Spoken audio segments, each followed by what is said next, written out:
على محمد وآل محمد اللهم صل على محمد وآل محمد اللهم হযরত রাফাঈগঞ্জের চমৎকার একটি ঘটনা তিনি বর্ণনা করেন। হযরত রাফাঈ রাহমাতুল্লাহি আলাইহি এই মহান বুজুর্গ একদিন রাস্তা দিয়ে কোথাও যাচ্ছিল।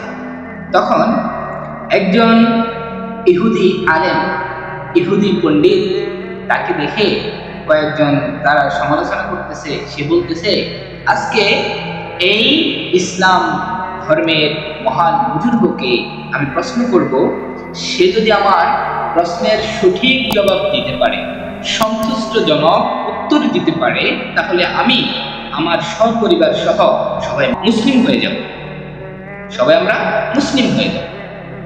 তখন হযরত রাফাঈ রাহমাতুল্লাহি আলাইহি তার সন্নিকটে চলে আসলেন, কাছাকাছি চলে আসলেন। তখন এই ইহুদি পণ্ডিত, ইহুদি আলেম তাকে জিজ্ঞেস করলো, ও বুজুর্গ, মাননীয় আলেম, আপনার কাছে আমার একটা প্রশ্ন আছে। তখন হযরত রাফাঈ রাহমাতুল্লাহি আলাইহি বললেন, কি প্রশ্ন আছে বলেন। তখন ইহুদি আলেম বলল, আপনি বলেন তো, আপনি উত্তম নাকি এই রাস্তার কুকুরটা উত্তম? আপনি কি উত্তম নাকি রাস্তার এই কুকুরটা উত্তম? তখন হযরত রাফাঈ রাহমাতুল্লাহি আলাইহি বিনয়ের সাথে, নর্ম ভদ্রের সাথে উত্তর দিলেন, বললেন, শুনো, যদি আমি মৃত্যুবরণ করার সময় ঈমান নিয়ে মৃত্যুবরণ করি, তাহলে এই কুকুরটার চাইতে আমি উত্তম। আর যদি আমি মৃত্যুবরণ করার সময় ঈমান হারা হয়ে মৃত্যুবরণ করি, তাহলে এই কুকুরটা আমার চাইতে উত্তম।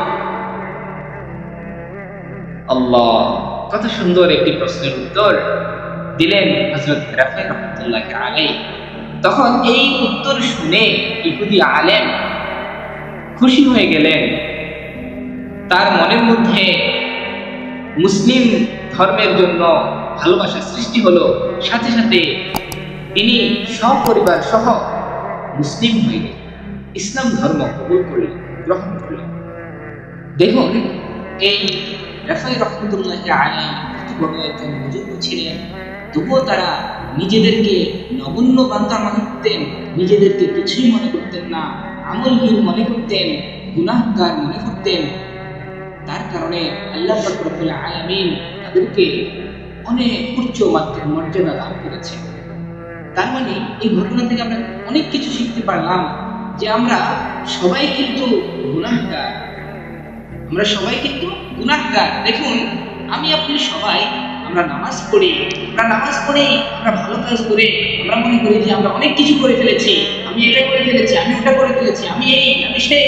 কিন্তু নয়, আমাদের মধ্যে বিনয় থাকতে হবে, আমাদের মধ্যে আল্লাহ পাক রব্বুল আলামিনের ভালোবাসা থাকতে হবে, ভয় থাকতে হবে। আল্লাহ তাআলা যেন আমাদের সবাইকে সঠিক বুঝার তৌফিক দান করে। সকলে বলেন না আমিন। আমিন।